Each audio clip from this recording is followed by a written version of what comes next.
Hello students, welcome back to Jatin chemistry channel. હું છું જતીન પીપલિયા.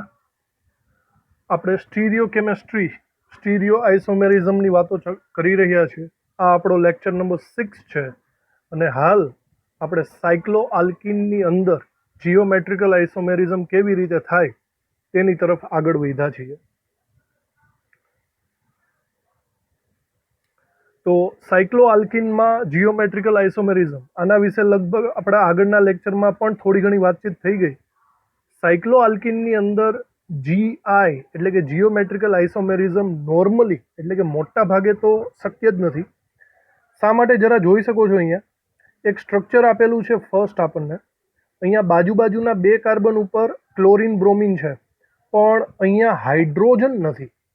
બરાબર, દ્વિબંધ છે, કાર્બનની વેલેન્સી 4 થઈ ગઈ છે, તો આમાં હાઇડ્રોજન અહીંયા પોસિબલ બનતો નથી. તો હાઇડ્રોજન ન હોવાના કારણે દ્વિબંધ એટલે કે સાયક્લો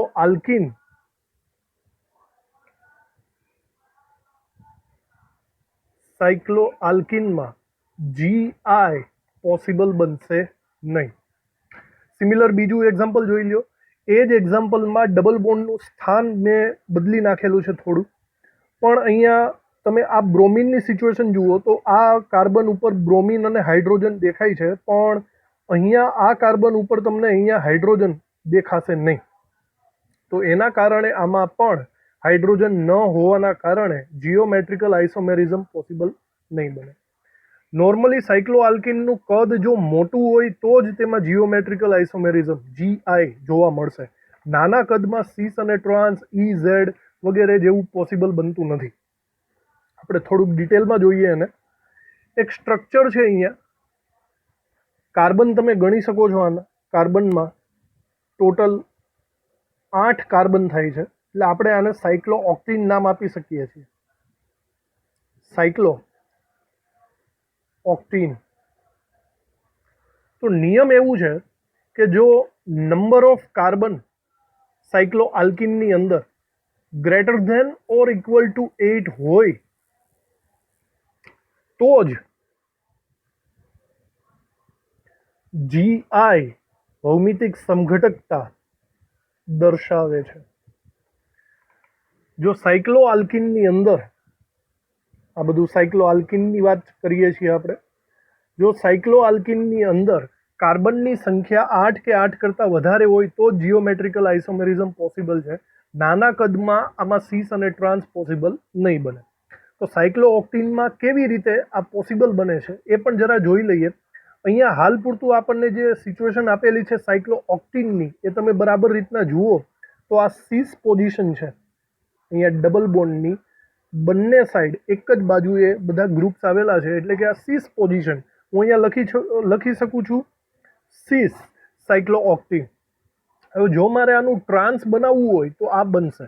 આની અંદર જીઓમેટ્રિકલ આઇસોમેરિઝમ પોસિબલ બનશે. જરા જોજો બરાબર કઈ રીતે આ પોસિબલ બને છે. સૌથી પહેલાં આપણે જે ડબલ બોન્ડ છે તેને જ આપણે ફોકસમાં લઈએ. બરાબર, આ ડબલ બોન્ડમાં સિચ્યુએશન આપણે સીસની જગ્યાએ ટ્રાન્સ કરી નાખીએ. જુઓ, સીસની જગ્યાએ ટ્રાન્સ. તમે હાલ પૂરતું જુઓ, અહીંયા સિચ્યુએશન કેવી હતી? અહીંયા સિચ્યુએશન સીસ હતી. બરાબર, આપણે શું કરી નાખ્યું? અહીંયા ટ્રાન્સ. આપણે ટોટલ 8 કાર્બન ગોઠવવાના છે, તો 8 કાર્બનની ગોઠવણી કંઈક આવી રીતે થશે: 1 2 3, ત્યારબાદ અહીંયા 4, અને 4 કાર્બન આ બાજુ, 1 2 3 ને અહીંયા 4. અહીંયા જે બાકીનો કાર્બન છે, આ કાર્બન છે પહેલો અને 8મો કાર્બન, તે એકદમ અપોઝિટ દિશામાંથી, મતલબ કે એક સમતલની પાછળની બાજુએ હશે અને એક સમતલની આગળની બાજુએ હશે, એવી રીતનું સ્ટ્રક્ચર બનાવે છે. તો સીધી રીતે આપણે આને બોલી શકશું ટ્રાન્સ સાયક્લો ઓક્ટીન. તો આના ઉપરથી હું એમ કહી શકું કે 8 કાર્બન કે 8 કરતાં વધારે કાર્બન હોય તેવા સાયક્લો આલ્કીનમાં ભૌમિતિક સમઘટકતા પોસિબલ છે. બરાબર, તેમાં કાર્બન વધારે હોવાથી સ્પેસ વધારે મળી જાય, તે બેન્ટ થઈ શકે છે. આવી જ સિચ્યુએશન તમે વિચારો, 4 4 કાર્બનમાં આ સિચ્યુએશનમાં તમે જો કદાચ એમ કહેતા હોય કે આ સીસ પોઝિશન ઉપર છે તો આનું ટ્રાન્સ બનાવી ન શકાય. એક તો પહેલી વાત તો એ આમાં તો હાઇડ્રોજન જ નથી, બરાબર, હાઇડ્રોજન જ નથી. ધેટ મીન્સ આમાં GI પોસિબલ બનતા નથી. ઓકે, આ સ્ટ્રક્ચર વિચારો. આ સ્ટ્રક્ચરની અંદર સાયક્લો આપણે કહી શકીએ બ્યુટીન છે, પણ મેઇન ફોકસ કરો આના ઉપર, કારણ કે અહીંયા 2 ગ્રુપ્સ છે. જો અહીંયા તમે આ ડબલ બોન્ડની વાત કરતા હોય તો ડબલ બોન્ડના વિશે હું એમ કહી શકું કે આમાં તો GI પોસિબલ બનવાનું જ નથી, GI પોસિબલ નહીં બને. પણ તમે એને છોડો, તમે આ બાજુ વિચારો, કે સાયક્લો પ્રણાલીમાં બાજુના કાર્બન ઉપર મિથાઇલ ગ્રુપ છે, તેની બાજુમાં હાઇડ્રોજન ગ્રુપ છે. તો એકચ્યુઅલી આ પોસિબલ બની શકે, બરાબર. એટલા માટે અહીંયા આખો અણુ GI ભૌમિતિક સમઘટકતા દર્શાવે છે. આ બાજુની આપણે વાત ન કરીએ તો સાયક્લોઆલ્કીનનો મેઇન નિયમ તમે યાદ રાખજો કે સાયક્લોઆલ્કીનમાં number of carbon greater than or equal to 8 હોય તો જ જીઓમેટ્રિકલ આઇસોમેરિઝમ એમાં પોસિબલ બનશે, બરાબર. મોટા બંધ હોવાથી તેમાં બંધ વળી શકે છે. હવે એક બીજી વાત પણ આમાં સાથે સાથે આપણે કરી જ નાખીએ. સ્થાયીતામાં શું કહી શકો? આજે સાયક્લો ઓક્ટિનની આપણે વાત કરેલી છે, તો એમાં સીસ અને ટ્રાન્સ, આમાં કોની સ્થાયીતા સૌથી વધારે હશે? તો એકચ્યુઅલી આમાં સીસ સમઘટકની સ્થાયીતા વધારે હોય, જ્યારે ટ્રાન્સ સમઘટકની સ્થાયીતા ઓછી હોય. હવે કઈ રીતે? તો જુઓ, સીસ કમ્પોનેન્ટની અંદર સ્થાયીતામાં એની બાજુના જે ગ્રુપ્સ છે તે જરા દૂર આપણને દેખાય છે, જ્યારે ટ્રાન્સની અંદર એ થોડા નજીક આવેલા હોય તેવા દેખાય છે. જેટલા ગ્રુપ્સ વધારે દૂર હશે તેટલા આપણે એમ કહી શકીએ કે સ્ટરિક હિન્ડ્રન્સ, અવકાશીય અવરોધ એમાં ઓછો લાગશે, માટે સીસ સમઘટકની સ્થાયીતા વધારે હોય. આપણે બીજા અમુક એક્ઝામ્પલ્સ પણ લઈએ, આ નોટમાં બરાબર રીતે નોંધ કરીને તમે આ લખી દેજો.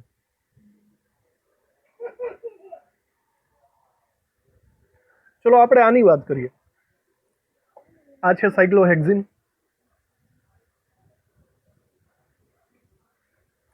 તો સાયક્લોહેક્ઝિન આ જીઓમેટ્રિકલ આઇસોમેરિઝમ સીસ અને ટ્રાન્સ દર્શાવશે કે નહીં?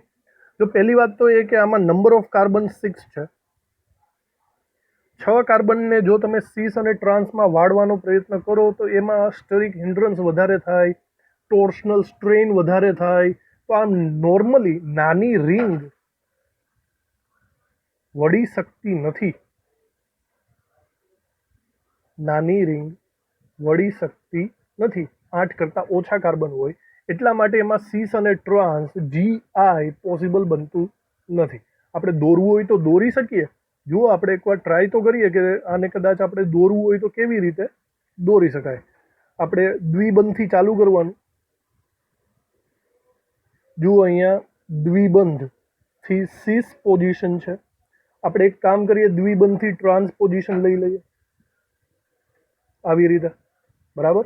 ત્યારબાદ કાર્બન ગણવાના, 1 2 3. અહીંયા બી 1 2 3.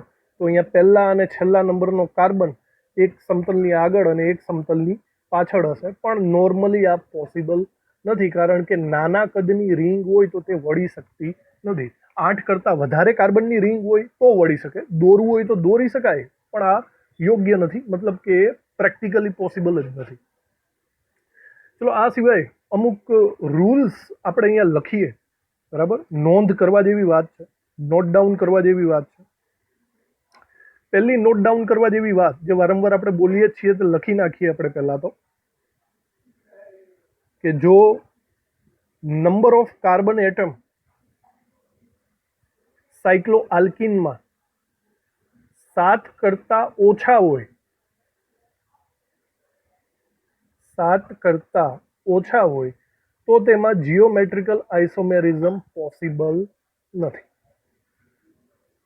બીજી વાત, જો નંબર ઓફ કાર્બન એટમ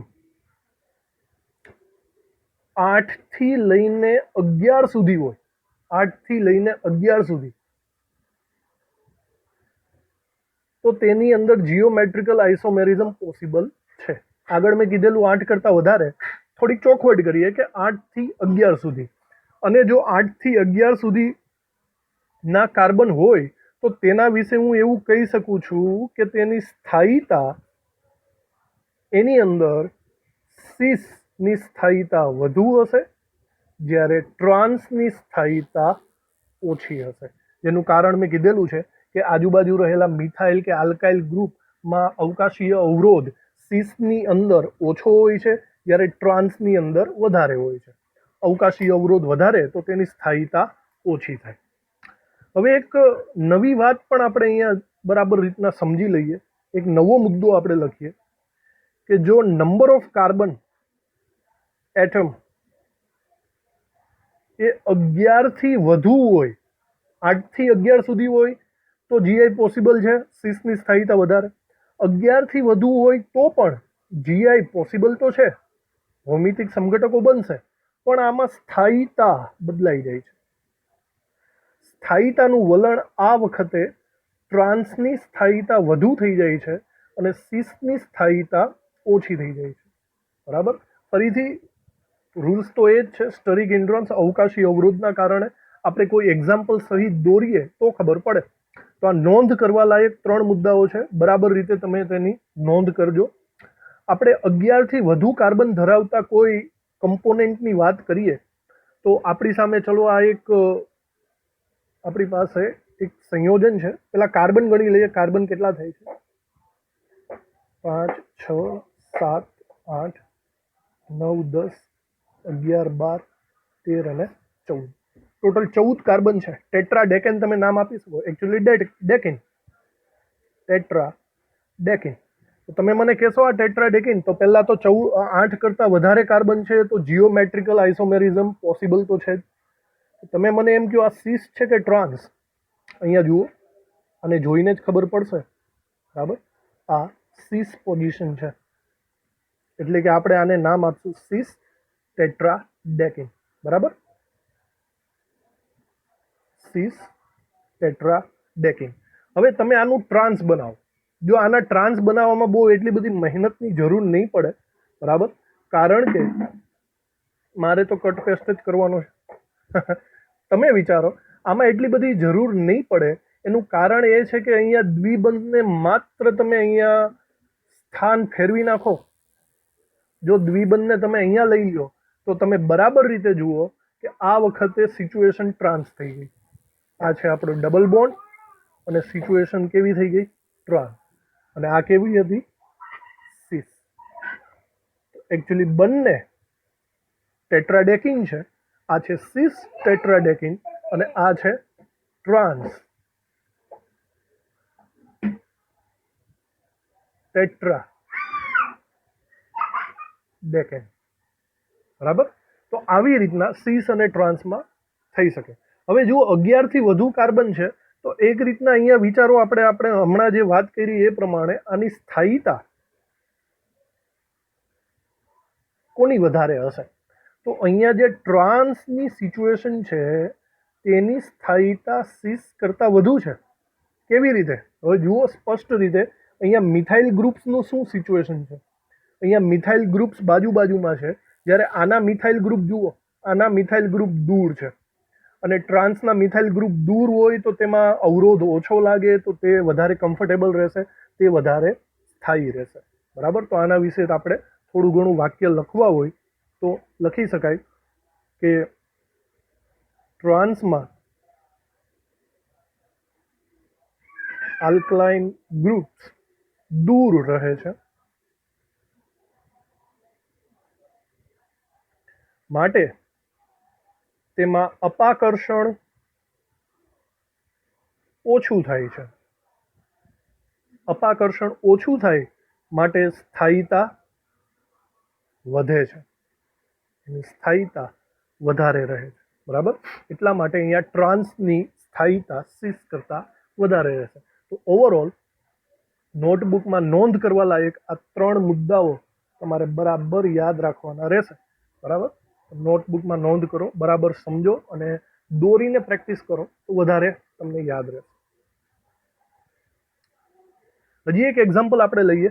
ચલો આની સિચ્યુએશનમાં આપણે સીસ અને ટ્રાન્સ બનશે કે નહીં સ્થાયીતા શું હશે, ચલો એ બધી ડિસ્કશન કરીએ. તો પહેલાં તો કાર્બન ગણો, બરાબર. આલ્કીન છે, વાત બરાબર છે, પણ કાર્બન ગણો. 1 2 3 4 5 6 7 8 9 10. 10 મીન્સ ડેકિન છે, બરાબર. ડેકિન, તો આપણે અહીંયા ડેકિન લખીએ. કેવો ડેકિન છે? જો પહેલાં તો 8 કરતાં વધારે કાર્બન છે, જીઓમેટ્રિકલ આઇસોમેરિઝમ પોસિબલ છે, બરાબર, વળી શકશે. આ કેવો છે, સિસ કે ટ્રાન્સ? સિચ્યુએશન જુઓ. સિચ્યુએશન પ્રમાણે અહીંયા વિરુદ્ધ સાઈડ આપણને દેખાય છે, તો હું એમ કહી શકું અહીંયા આ ટ્રાન્સ ડેકિન છે. હવે જો મારે આનો સિસ ડેકિન બનાવવો હોય તો આ જ સ્ટ્રક્ચરને ફરીથી દોરીને આપણે માત્ર દ્વિબંધનું સ્થાન બદલી શકીએ.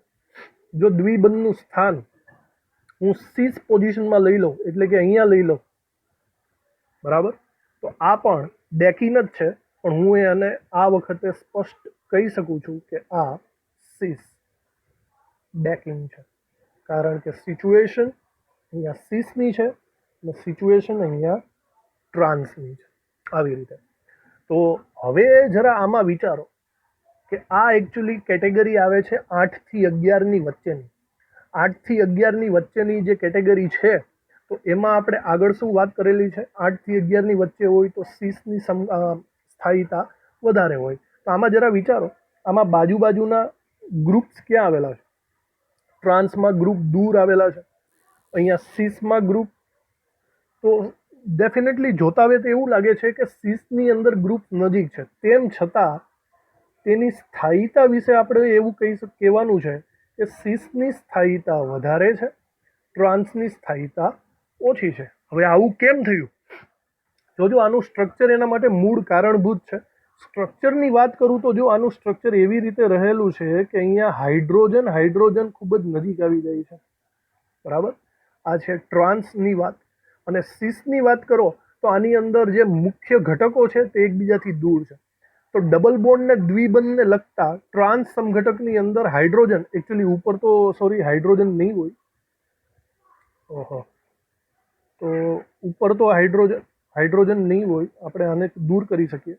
પણ અહીંયા હાઇડ્રોજન છે, તેના અપાકર્ષણના કારણે અહીંયા હાઇડ્રોજન ટ્રાન્સની અંદર હાઇડ્રોજનમાં અપાકર્ષણ વધુ છે, બરાબર.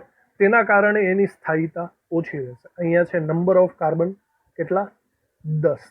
આપણે આ 10ની વાત કરીએ છીએ. તો આ એક નોર્મલ કેટેગરીની વાત થઈ ગઈ કે આપણે સાયક્લોઆલ્કિનને કેવી રીતે ટેકલ કરશું. તો સાયક્લોઆલ્કિનમાં નોર્મલી યાદ રાખવા જેવી મુખ્ય વાત કે number of carbon greater than or equal to 8 હોય તો જીઓમેટ્રિકલ આઇસોમેરિઝમ પોસિબલ બને. એનાથી જે નાના કદના સાયક્લોઆલ્કિન છે તે વળી શકતા નથી, પણ મોટા કદના વળી શકે. અને આ મુખ્યત્વે નોંધ કરવા જેવી 3 બાબતો આપણે આ લખશું. હવે થોડીક પ્રેક્ટિસ કરી લઈએ. Identify geometrical આઇસોમેરિઝમ. આ પ્રેક્ટિસ આપણે આગળ કરી ચૂક્યા છીએ, પણ બધું મિક્સ કરીને હવે આપણે ફરીથી નવેસરથી પ્રેક્ટિસ કરીએ. તમારે કહેવાનું છે કે આમાં ભૌમિતિક સમઘટકતા કયા અણુઓમાં છે અને કયા અણુઓમાં નથી. તો ટેક યોર ટાઈમ, ધીમે ધીમે તમે સોલ્વ કરો. વિડીયોને પોઝ કરીને તમે જેટલું જાતે કરશો કોન્ફિડન્સ વધશે. ઓકે, પહેલેથી ચાલુ કરીએ. નંબર 1માં જીઓમેટ્રિકલ આઇસોમેરિઝમ છે કે નહીં? જોજો, અહીંયા દ્વિબંધ નથી, અહીંયા ત્રિબંધ છે.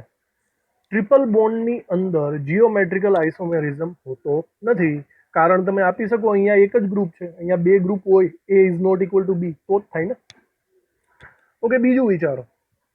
બોલો, બીજામાં જીઓમેટ્રિકલ આઇસોમેરિઝમ છે? આના વિશે આપણે કેટલી બધી વાત કરી. નથી, કારણ કે અહીંયા હાઇડ્રોજન નથી. સાયક્લોઆલ્કિનમાં હાઇડ્રોજન નથી, એટલા માટે અહીંયા જીઓમેટ્રિકલ આઇસોમેરિઝમ પોસિબલ નહીં બને. ચલો ત્રીજામાં વાત કરો. હવે ત્રીજામાં સરખી રીતે વિચારો તો પહેલાં તો દ્વિબંધ છે. અહીંયા આ બંને ગ્રુપ્સની વાત કરો તો A is not equal to B થઈ જાય છે. પણ જો સામેવાળા ગ્રુપના 2 ભાગ પાડશો તો 2 સરખા છે, બંને સરખા છે તો C ઇક્વલ ટુ D શરતનું પાલન નથી થતું, એટલે કે જીઓમેટ્રિકલ આઇસોમેરિઝમ આમાં પોસિબલ બનશે નહીં. ઓકે, નંબર 4માં જોઈએ. નંબર 4માં સાયક્લો પ્રણાલી છે, બાજુના કાર્બન છે, એક બાજુ મિથાઇલ હાઇડ્રોજન, બીજી બાજુ ઇથાઇલ હાઇડ્રોજન, તો કહેવાનો મતલબ આની અંદર જીઓમેટ્રિકલ આઇસોમેરિઝમ પોસિબલ છે. 4 સવાલ થઈ ગયા. ચલો બીજા 4 સવાલ જાતે સોલ્વ કરો.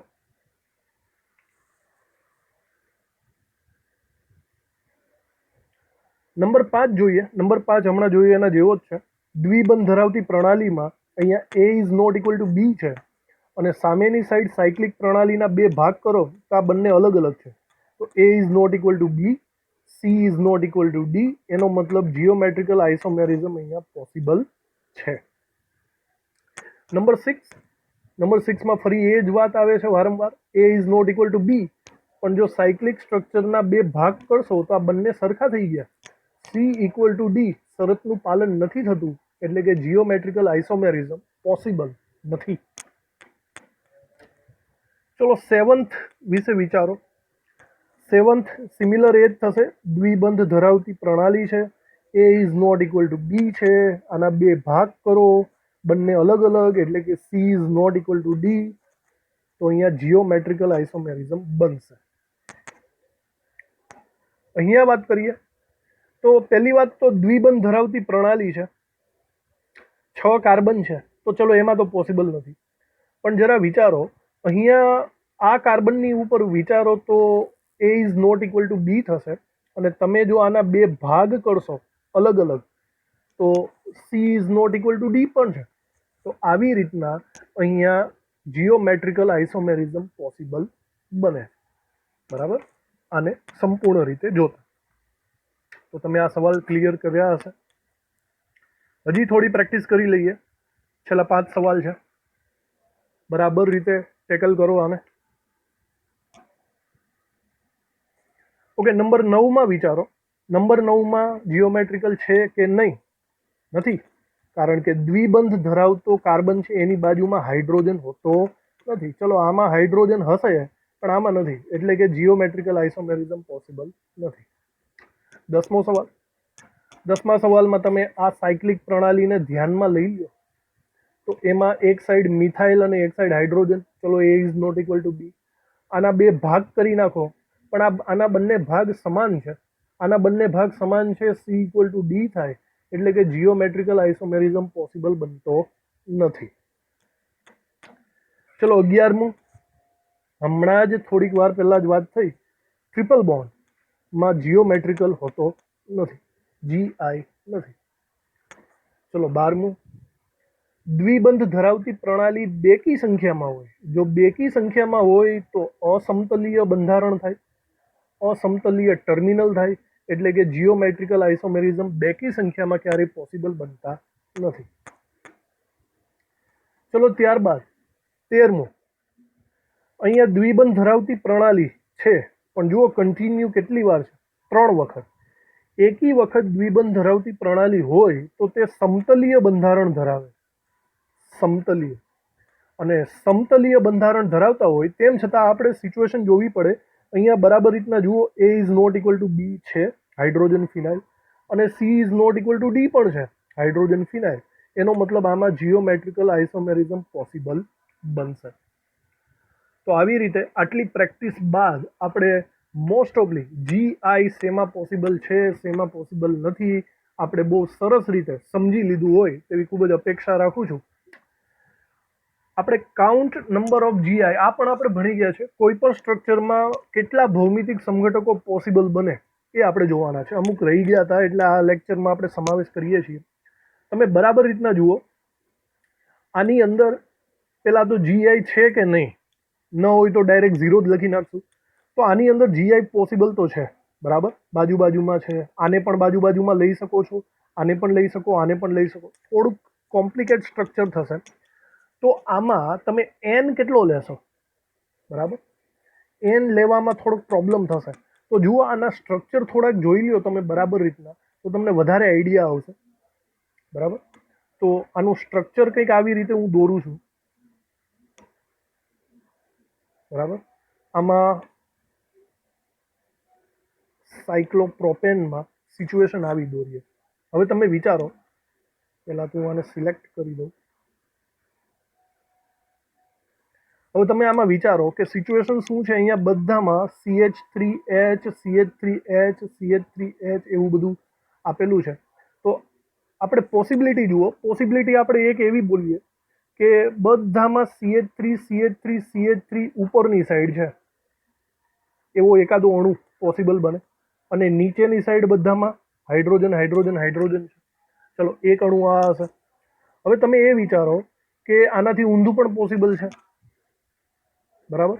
આનાથી ઊંધું એટલે તમે એવું પણ માની શકો કે CH3 નીચેની સાઈડ છે, 3 કાર્બનમાં, અને હાઇડ્રોજન હાઇડ્રોજન હાઇડ્રોજન ઉપરની સાઈડ છે 3 કાર્બનમાં. તો બોલો આ બંનેને આપણે 2 GI બોલી શકીએ? એકચ્યુઅલી નહીં. આ બંને એક જ સ્ટ્રક્ચર છે. આ બંને આઈડેન્ટિકલ એક જ સ્ટ્રક્ચર છે. તમે વિચારો આ સ્ટ્રક્ચરને તમે પલટાવો પરાઠાની જેમ પરાઠા બનાવતા હોય આ સ્ટ્રક્ચરને તમે પરાઠાની જેમ પલટાવો તો આ બની જશે. મતલબ આ બંને એક જ છે, માત્ર પલટાવેલું જ છે. આ તો એક જ થયું. હવે હજી એક વિચારીએ સિચ્યુએશન વાઇઝ. તમે એવું વિચારો કે ઉપર 3 CH3 હતા, તો હવે કદાચ એવું બી બને કે ઉપર 2 CH3 હોય, રાઈટ. ઉપર 2 CH3 હોય અને ત્રીજો CH3 નીચે હોય. ચલો તો આ કંઈક અલગ બન્યું, સમજો છો? તો આ એક સ્ટ્રક્ચર થયું અને આ બીજું સ્ટ્રક્ચર થયું, અને એની અપોઝિટ સાઈડ આપણે લખવું પડશે હાઇડ્રોજન હાઇડ્રોજન હાઇડ્રોજન. ઓકે. તો ઉપરની સાઈડ 2 હોય તેવા સ્ટ્રક્ચર. હવે વિચારો ઉપરની સાઈડ 1 હોય એવું સ્ટ્રક્ચર પણ પોસિબલ બને. ઉપરની સાઈડ 1 CH3 હોય, એકચ્યુઅલી હું અહીંયા લખું,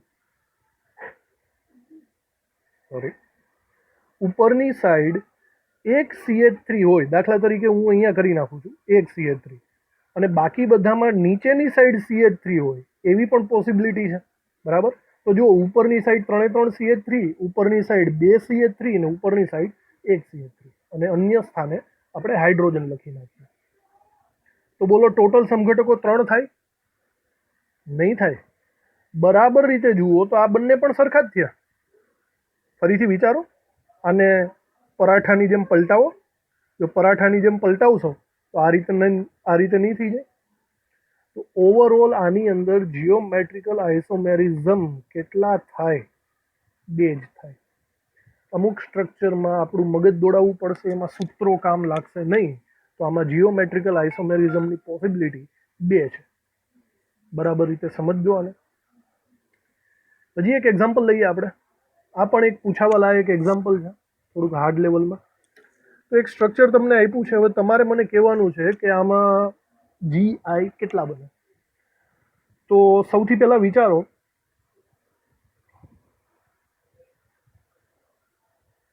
આ ડબલ બોન્ડ GI દર્શાવશે? હા, સીસ અને ટ્રાન્સ. આ ડબલ બોન્ડ એ પણ દર્શાવશે. શું આ ડબલ બોન્ડ દર્શાવશે? ધ્યાનથી જુઓ. આ ડબલ બોન્ડની બંને સાઈડ A=B, આ સરખા થઈ ગયા છે ને. તો નોર્મલી આ ડબલ બોન્ડ જીઓમેટ્રિકલ આઇસોમેરિઝમ શરત પ્રમાણે દર્શાવશે નહીં. પણ એક વસ્તુ છે, અહીંયા થોડુંક કોમ્પ્લિકેટ એ થાય છે કે અહીંયા જે આ દ્વિબંધ છે તે ક્યારેક GI દર્શાવશે. થોડુંક મગજ દોડાવવાની વાત છે, કારણ કે અહીંયા કન્ડિશનલ છે. કન્ડિશન પ્રમાણે આ ક્યારેક GI દર્શાવે છે, ક્યારેક GI નથી દર્શાવતું. હવે કઈ રીતે આપણે જરા ધ્યાનથી વિચારીએ. આપણે એક કામ કરીએ, આવી રીતે કરીએ કે આ જે દ્વિબંધ છે તે સીસ બનશે કે ટ્રાન્સ, એ આપણે અહીંયા લખીએ. ઉપરનો દ્વિબંધને અહીંયા લખીએ, નીચેના દ્વિબંધને અહીંયા લખીએ. ઓકે. તો વસ્તુ એવી છે કે અહીંયા સીસ પણ બની શકે, ટ્રાન્સ પણ બની શકે. આ નીચેનો દ્વિબંધ આ પણ સીસ પણ બની શકે, ટ્રાન્સ પણ બની શકે. હવે આ શું બનશે એ આપણે મેઇનલી જોવાનું રહે છે, બરાબર. તો જોજો બરાબર. પોસિબિલિટીઝ જોઈએ. નંબર 1 પોસિબિલિટી કે જો ઉપરવાળો સીસ બને, નીચેવાળો પણ સીસ બને, તો આ બંને સરખા થઈ ગયા, બરાબર. અને જો આ બંને સરખા થાય તો આ જીઓમેટ્રિકલ આઇસોમેરિઝમ બનશે નહીં. નંબર ટુમાં ફરીથી વિચારો, બની શકે કે ઉપરનો ટ્રાન્સ છે, નીચેનો પણ ટ્રાન્સ છે. જો ઉપર નીચે ટ્રાન્સ ફરીથી સરખા હોય તો આ જીઓમેટ્રિકલ આઇસોમેરિઝમ બને નહીં. A ઇક્વલ ટુ બી થઈ ગયો. તો પોસિબિલિટી શું છે? પોસિબિલિટી નંબર 3, પોસિબિલિટી એ છે કે જો ઉપરનો સીસ હોય અને નીચેનો ટ્રાન્સ હોય, કાં તો ઉપરનો ટ્રાન્સ હોય અને નીચેનો સીસ હોય, તો આ બંને પોસિબિલિટીમાં બંને અલગ અલગ થઈ ગયા, અને આ બંને અલગ અલગ થઈ ગયા તો હવે આ જીઓમેટ્રિકલ આઇસોમેરિઝમ પોસિબલ બની શકે છે. તો ઓવરઓલ આપણી પાસે અહીંયા 4 પોસિબિલિટી બને છે, બરાબર. 4 પોસિબિલિટીમાં એક પોસિબિલિટી આ છે સીસ વાળી, બીજી પોસિબિલિટી છે ટ્રાન્સ વાળી, અને અન્ય 2 પોસિબિલિટી. તો અહીંયા ટોટલ જીઓમેટ્રિકલ આઇસોમેરિઝમ કેટલા બનશે? 4 બનશે. તો આજે 2 તમને એક્ઝામ્પલ આપ્યા, થોડાક બહુ લેન્ધી વિચારવા જેવા છે, જેમાં ડાયરેક્ટલી તમે સૂત્રનો ઉપયોગ કરી શકતા નથી, બરાબર. તો આવી રીતના GIની મોસ્ટ ઓફની વાતો આપણે અહીંયા પૂરી કરીએ છીએ. આજના લેક્ચરમાં આપણે ખૂબ જ ડિટેલમાં ભણેલું છે. એક તો GI ઇન સાયક્લોઆલ્કીન, અને ઘણી બધી પ્રેક્ટિસ કરી છે. Identify the GI and number of count geometrical isomerism. તો નેક્સ્ટ લેક્ચરમાં આપણે આગળ વધશું એક નવા ટોપિક સાથે. ત્યાં સુધી થેન્ક યુ. વિડીયો જોવા માટે આભાર.